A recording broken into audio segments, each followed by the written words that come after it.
ঘরের ছেলে Carlo অ্যানচেলোত্তিকে Italy ফুটবলের দায়িত্ব দিতে চেয়েছিল দেশটির ফুটবল ফেডারেশন।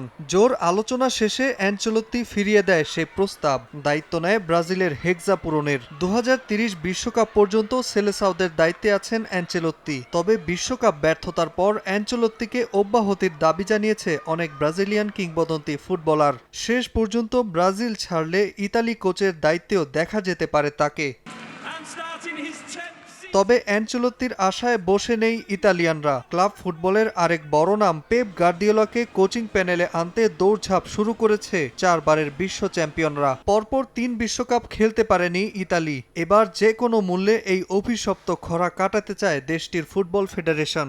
জেন্নারো গাত্তুসোর অধীনে বসনিয়া ও হার্জেগোভিনার কাছে হেরে বিশ্বকাপের টিকিট হারানোর পরই কয়েক দফায় সরাসরি বৈঠকও হয় স্প্যানিশ কোচ পেপ গার্দিওলার সাথে।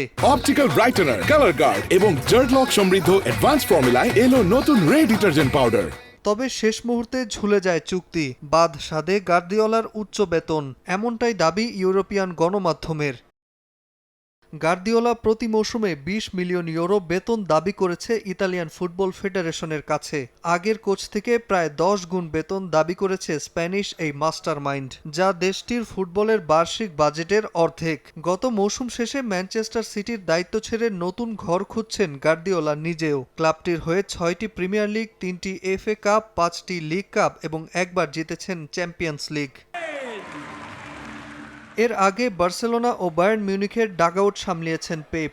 তাই গার্দিওলাকে কিছুতেই হাতছাড়া করতে চাইছে না ইতালি। স্প্যানিশ এই কোচকে ডাগআউটে আনতে প্রয়োজনে প্রচলিত আর্থিক কাঠামো ভাঙতে রাজি তারা। তবে শেষ পর্যন্ত গার্দিওলাকে না পেলে বিকল্প ভেবে রেখেছে ইতালি। আন্দ্রে পিরলো, রবার্তো মানচিনি এবং আন্তোনিও কন্তেও আছেন তাদের পছন্দের তালিকায়। নাজমুল হাসান পুলক, সময় সংবাদ।